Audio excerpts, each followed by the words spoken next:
Hello all, EduSoft welcomes you all to the August edition of our monthly current affairs. Here, we will talk about all the important news of July 2025 and some quick reads along the way. Without further ado, let's begin. Indian astronaut Shubhanshu Shukla and 3 other crew members of Axiom 4 mission safely returned to Earth after their 18-day historic mission aboard the International Space Station on July 15, 2025. The SpaceX Dragon spacecraft splashed down in the Pacific Ocean off the coast of San Diego in California. Group Captain Shukla is the first Indian to visit the International Space Station, ISS, and the second Indian astronaut after Wing Commander Rakesh Sharma, who went to space in 1984.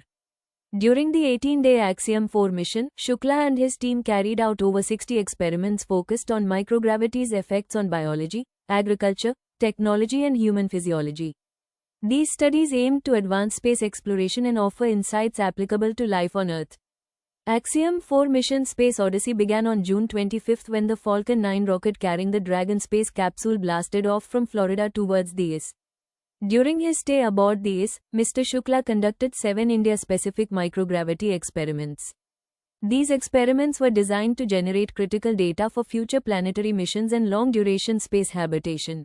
India launched a unique $1.5 billion radar imaging satellite on July 30, 2025, in collaboration with NASA to support global tracking of climate change and natural disasters.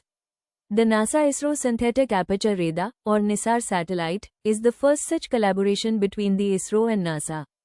It took off from India's Satish Dhawan Space Center, marking a milestone in space cooperation and bolstering India's profile in low-cost, high-impact satellite missions. NISAR is the world's first radar imaging satellite to use 2 radar frequencies, the L-band provided by NASA and the S-band developed by ISRO. The satellite, roughly the size and weight of a fully loaded pickup truck, was placed into a near-polar sun synchronous orbit approximately 747 kilometers, 464 miles, above Earth.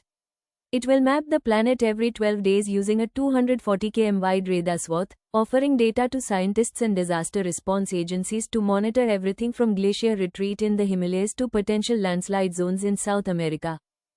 Prime Minister Narendra Modi on July 4, 2025, was conferred with the Order of the Republic of Trinidad and Tobago, the nation's highest civilian honor. The award was presented by Her Excellency Christine Kala Kangalu, President of the Republic of Trinidad and Tobago. PM Modi is the first foreign leader to receive this prestigious recognition. He was honored for his statesmanship, his strong advocacy for the Global South, and for significantly strengthening the bilateral relationship between India and Trinidad and Tobago. Accepting the honor on behalf of the 1.4 billion citizens of India, the Prime Minister dedicated the award to the enduring bonds of friendship between the two nations. He highlighted the deep-rooted historical and cultural ties that trace back to the arrival of Indians in Trinidad and Tobago 180 years ago. The ceremonial event was attended by H.E. Mrs. Kamla Passad Bisesa, Prime Minister of the Republic of Trinidad and Tobago, along with members of her cabinet, parliamentarians, and other dignitaries.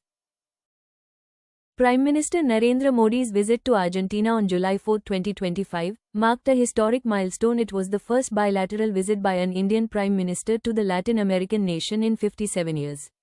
It was a 2-day visit. He paid tribute at the monument of General José de San Martín, Argentina's revered freedom fighter. Later, he was accorded ceremonial welcome at the Casa Rosada by President Javier Milei. The two leaders held a brief one-on-one meeting, followed by delegation-level talks covering the full spectrum of bilateral ties.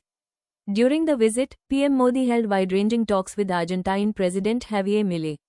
The discussions focused on strengthening cooperation in key areas such as defense, agriculture, mining, oil and gas, renewable energy, trade, and investment. PM Modi called his Argentina visit productive, expressing confidence that his talks with President Milei would give a strong boost to India-Argentina ties. He was also conferred the key to the city of Buenos Aires on July 5, a symbolic honor signifying the friendship and mutual trust between India and Argentina. PM Modi participated in the 17th BRICS Summit was held in Rio de Janeiro, Brazil on July 6 and 7, 2025. The leaders held productive discussions on various issues on the BRICS agenda, including reform of global governance, enhancing voice of the Global South, peace and security, strengthening multilateralism, development issues and artificial intelligence. Prime Minister thanked President of Brazil for his warm hospitality and for the successful organization of the summit. He addressed the inaugural session on Reform of Global Governance and Peace and Security. Addressing the session on Strengthening Multilateralism, Economic Financial Affairs and Artificial Intelligence, Prime Minister expressed that diversity and multipolarity were valued strengths of the BRICS. He further added that BRICS could play an important role in shaping a multipolar world. This session included participation by BRICS partner and invited countries. At the conclusion of the leaders' session, the member countries adopted the Rio de Janeiro Declaration. Prime Minister Narendra Modi landed in Namibia on July 9, 2025, on the final leg of his five-nation visit, during which he addressed the Namibian parliament. This was the first visit of Prime Minister Modi to Namibia and the third ever prime ministerial visit from India to the country. PM Modi reflected on the historic ties between the two nations and expressed hope for continued cooperation in development. The day also included bilateral talks and the signing of 4 agreements focused on strengthening ties in energy, healthcare, and more. On the occasion, the President of Namibia, Hage Netumbo Nandi-Ndaitwah conferred on Prime Minister the highest civilian award of Namibia, Order of the Most Ancient Welwitschia Mirabilis. He is the first Indian leader to be given this award. The conferment of the award on Prime Minister is a milestone in the bilateral ties between India and Namibia and stands as a font of inspiration for the younger generations in both countries to take the special bilateral partnership to greater heights. Prime Minister Narendra Modi on July 24, 2025, concluded his 2-day visit to the UK, during which the two countries inked a landmark free trade pact. PM Modi was hosted by his UK counterpart, Keir Starmer, at Chequers, the official country residence of the British Prime Minister, for an intense session of talks that also covered regional and global issues of mutual interest. He held bilateral talks with Starmer on the India-UK Comprehensive Strategic Partnership, CSP, covering trade, defence, climate, education, people-to-people ties, and innovation. Industry leaders like Sunil Bharati Mittal called it a strategic blueprint for future trade talks, including with the EU. PM Modi left for the Maldives for the second leg of his two-nation tour, soon after an audience with King Charles III at his Sandringham estate in Norfolk, eastern England. He presented the British monarch with a Sonoma dove tree, to be planted at the royal estate in the autumn as part of his environmental initiative, Ek Ped Maa Ke Naam. Divya Deshmukh became the new Women's Chess World Cup winner after she defeated Koneru Humpy in the tie breaks of the final on July 28, 2025, to claim the crown. In the process, Divya also became India's 88th Grandmaster, just the 4th Indian woman to achieve that title. A string of inaccuracies in the second rapid game eventually resulted in Humpy being a pawn down in a rook endgame that was eventually only going to end one way, and then the veteran resigned on move 75 to give the youngster the title. Tears flowed from Divya after the win, as she took in everything that was happening, and then had a warm embrace with her mother, on the biggest day of her career yet. In the third edition of the tournament, Divya follows Alexandra Kostenyuk and Alexandra Goryachkina as the player to have won this title. Both Divya and Humpy had already confirmed their spot in next year's Women's Candidates Tournament by winning their respective semi-finals to reach the final. Shri Jagdeep Dhankar, aged 74, resigned as Vice President of India on July 21, 2025, citing health concerns and the need to abide by medical advice. His resignation took effect immediately under Article 67(a) of the Indian Constitution. Dhankar assumed office in August 2022, with the term set to end in 2027. He resigned mid-term, becoming only the third VP to do so, after V.V. Giri and R. Venkataraman. His resignation occurred on the opening day of the monsoon session of Parliament, after overseeing the Rajya Sabha. He reportedly visited the President's residence in the evening before announcing the resignation. The Election Commission had begun preparations to conduct the Vice Presidential election, to be held within 60 days of the vacancy. Meanwhile, Deputy Chairman Harivansh Narayan Singh will preside over the Rajya Sabha in the interim. Opposition parties have raised concerns about the motives behind the exit just as the parliament session began, particularly after Dhankar allowed an opposition motion. The Indian Army on July 27, 2025, conducted exercise Drone Prahar in Arunachal Pradesh's East Siang district. This high-tech military drill validated the use of drone technology in tactical battlefield scenarios. The exercise demonstrated the effective application of drones for intelligence, surveillance, reconnaissance, and precision targeting under realistic operational conditions. The primary aim was to enhance command reach and situational awareness for tactical commanders. Drones provided layered surveillance and supported dynamic decision-making on the ground. This marked a step towards modernizing combat capabilities by integrating emerging technologies into battlefield operations. The exercise showcased real-time sensor-to-shooter coordination using drones. It brought to light precision targeting capabilities based on live intelligence and surveillance data. This exercise reflects the Indian Army's focus on innovation and adaptability. India achieved a milestone in defense technology with the successful test firing of the UAV-launched Precision Guided Missile (ULPGM) V3 on July 25, 2025. Conducted at the National Open Area Range (NOAR) in Kurnool, Andhra Pradesh, this trial marked a major boost to India's missile capabilities. The Defence Research and Development Organisation (DRDO) led the development and testing, reflecting India's growing self-reliance in advanced defence systems.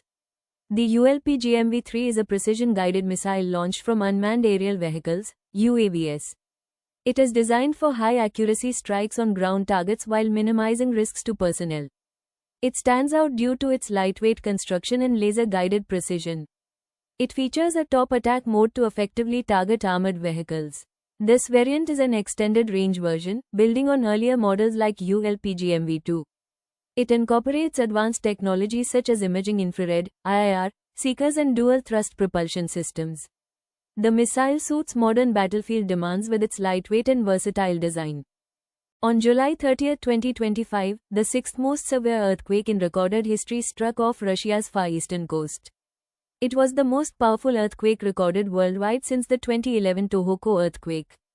With a massive magnitude of 8.8, the earthquake near Russia's Kamchatka Peninsula sent tsunami waves towards Japan, Hawaii and the US West Coast. More than 2 million people across the Pacific were ordered to evacuate, with alerts also issued in China, the Philippines, Indonesia, New Zealand and as far as Peru, Chile and Mexico. The shallow quake damaged buildings and injured several people in the remote Russian region. A series of strong earthquakes struck the Kamchatka Peninsula in Russia, near the Pacific coast in the last week of July, 2025. The region is known for its high seismic activity due to the interaction of tectonic plates. The event was preceded on July 20 by a magnitude 7.4 foreshock located just southwest of the main rupture area, highlighting the region's heightened seismic activity. The Ministry of Defense on July 17, 2025, confirmed that short-range ballistic missiles Prithvi-2 and Agni-1 were successfully test-fired from the Integrated Test Range in Chandipur, Orissa. The launches validated all operational and technical parameters. The test firing of the missiles, conducted by the Elite Strategic Forces Command. On July 16, India successfully test-fired the indigenously developed Akash Prime missile in Ladakh that has been customized to operate at an altitude above 4,500 meters. Akash Prime is an upgraded variant of the Akash weapon system built for the Indian Army. The Prithvi-2 missile has a range of around 350 kilometers and it is capable of carrying a payload of up to 500 kilograms.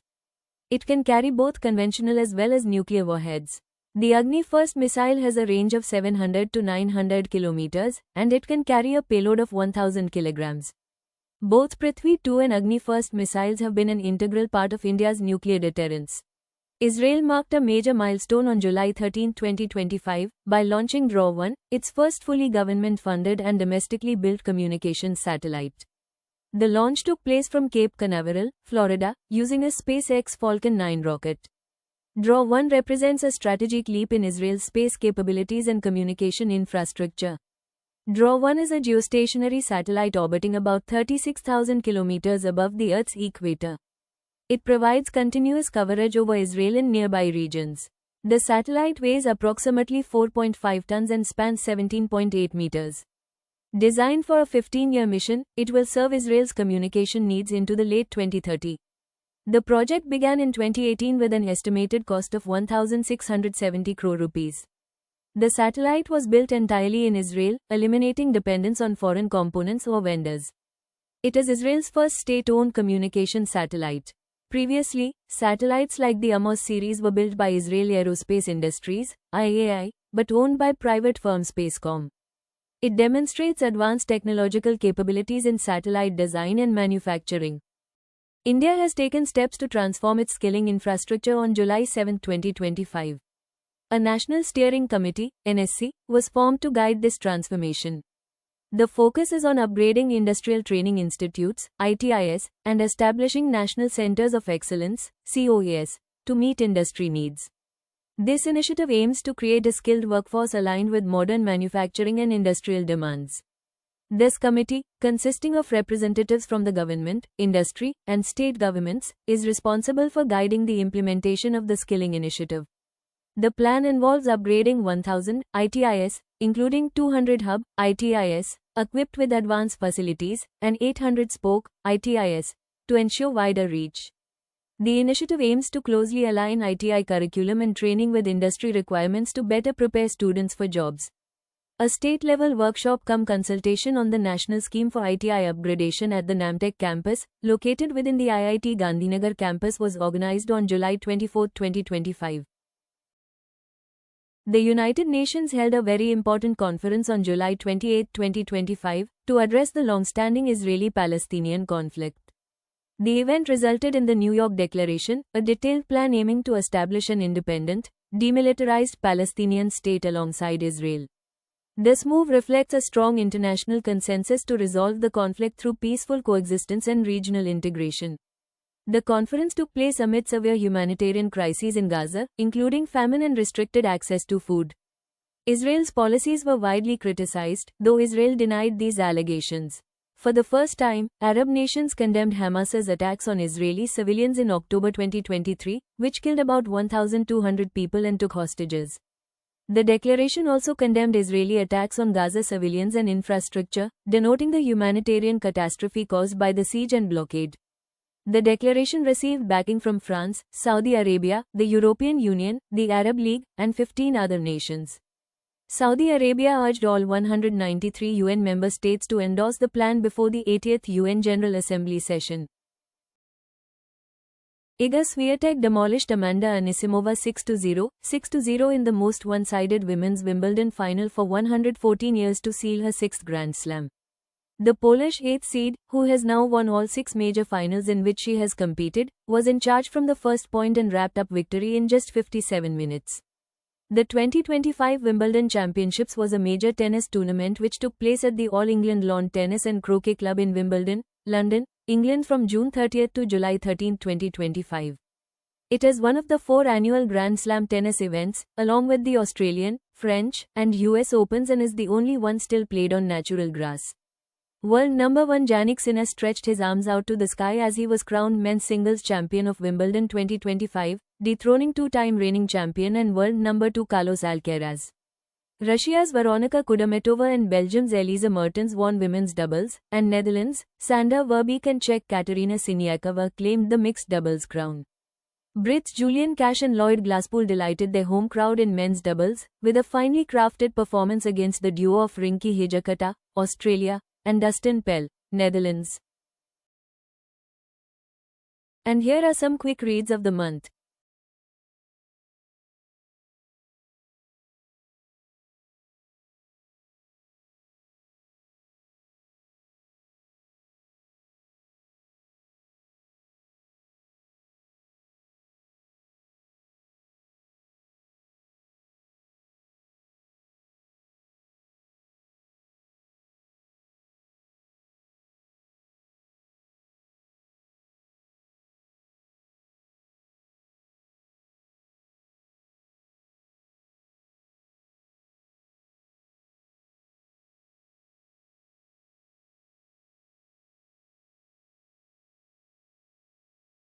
Hope you enjoyed watching the video. Don't forget to like, comment, share, and subscribe.